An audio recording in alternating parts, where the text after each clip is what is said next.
what are we up against here in this country? Besides capitalism, mass incarceration is one of the first pandemics, and epidemics of this society. And you got to discuss these things and bring awareness. Right. And you know, being in, and that's what it's about, combining the movements as well, the labor movement, the social injustice movement, the environmental movement. You And you mentioned very early on got involved. Like, I mean, I feel like it was Mumia's birthday is April 23rd or 24th. that. Oh, I didn't have time. Yeah. It was it was, like less than a month. You were already like out yeah, publicly they were like, you supporting. know what, this is the guy, he needs some support. Shout out to Johanna Fernandez. She's the Yes. one who Yeah. got me on that platform. And I was like, yeah, I just got fired from Amazon. Now I'm on a platform with Angela Davis. And I'm celebrating Mumia's birthday. This is beyond what I ever could imagine. And from that moment forward, I was like, you know what? This is my new full-time job. That's it. This is it. I never want to work for anybody else. I already made up my mind. My mom's like, you got to find another job. I'm like, Mom, who the hell's going to hire Amazon whistleblower right now? Think about it. Yeah, give this guy a job. He might tell on us, but give him a job. And think about it, Mom. Like, anywhere else I work, I'm going to be put in the same, or if not a terrible situation, even worse than what I was at Amazon right now. Right. Where am I getting a job at? It's over right now. Yeah. So, and if integrity and being principled and caring about your coworkers was something that was valued, then they wouldn't have fired you. They would have promoted you. Right. Exactly. So, this is it. And I'm so happy to be surrounded and a part of such a powerful revolution that's taking place, because it is a revolution. Leading up to, today, where we at, 11 months later and 20 something days, because the 1 year anniversary is coming up next week. All the work and all the things that I've done, it's just, I haven't even grasped it yet. I haven't, it's like you said, surreal to me, because it seemed like it's been longer than 1 year. And, when it comes to Mumia, every time I hear his name, every time I see his post or I see a post about him, I don't care who's sharing it. I have to. It's just something that's just automatic now. Yeah. Reshare, repost. Just like I see something that people send me about Amazon. Exactly. It goes hand in hand. Yes. It goes hand in hand. And they really are part of the same struggle. Yeah. Absolutely. And I think one thing that we have to destroy is this racist idea that fighting for organized labor is not fighting for Black workers.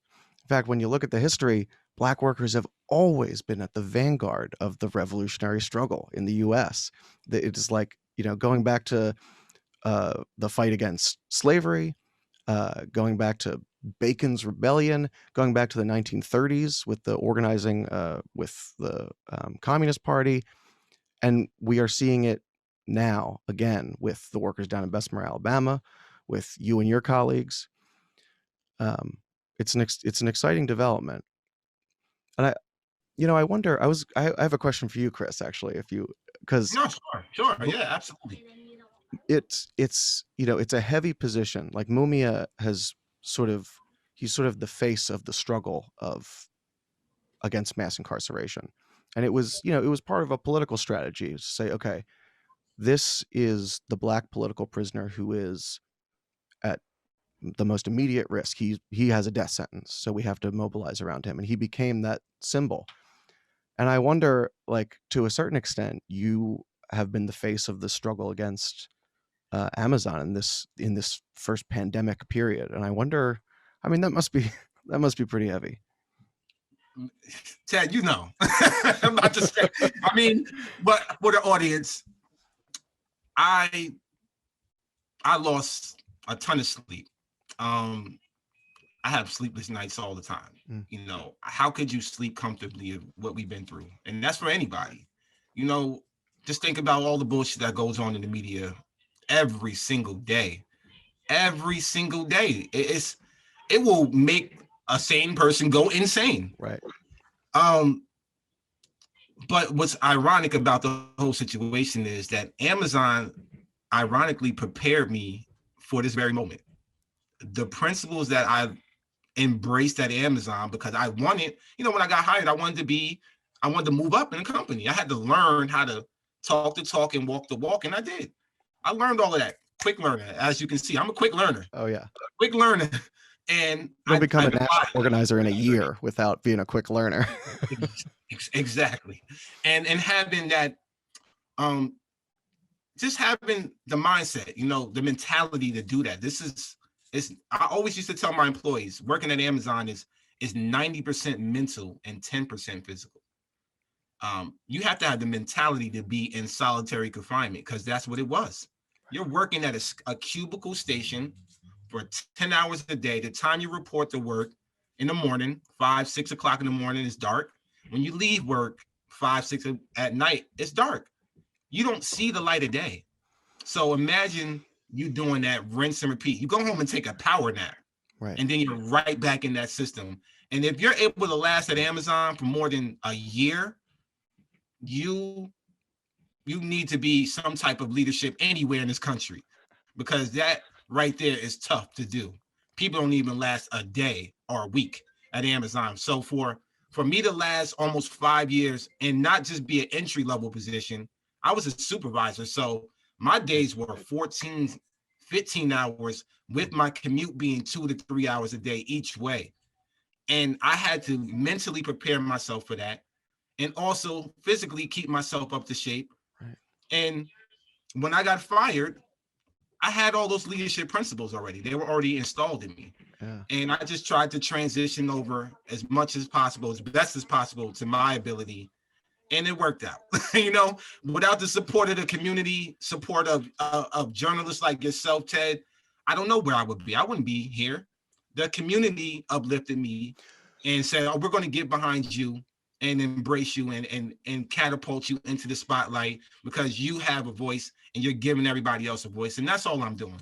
The irony of Amazon being like, we want you to learn all these leadership principles. Not us, though. You. Right. Yeah. Right. And didn't know who I was to them. For me, that opened up 3 major buildings in the tri-state area. Right. Yeah. New York, New Jersey, Connecticut. With these buildings, all of them, each of them holding thousands of workers, 3, 4, 5,000 workers easy.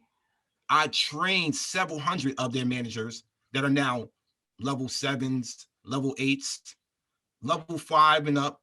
They're all getting paid over 100,000, 140, 150. Some of them general managers now. Wow. These are people I trained. Yeah. They didn't realize how valuable I was to them. And that's what Jeff Bezos made a mistake on, trying to smear a worker that actually invested into his company. Because I seen the transition from 2015 to 2020, which was a huge transition. Mm-hmm. And I was a part of that. I was absolutely a part of that machine. And it's like Blakely said, it's super ironic. It actually brings to mind the Karl Marx phrase that, capitalism produces its own grave diggers. Yeah. Well, here we are. You got the shovel in hand. Absolutely. Jeff Bezos is kicking himself somewhere, being like, I should have just given that guy a raise.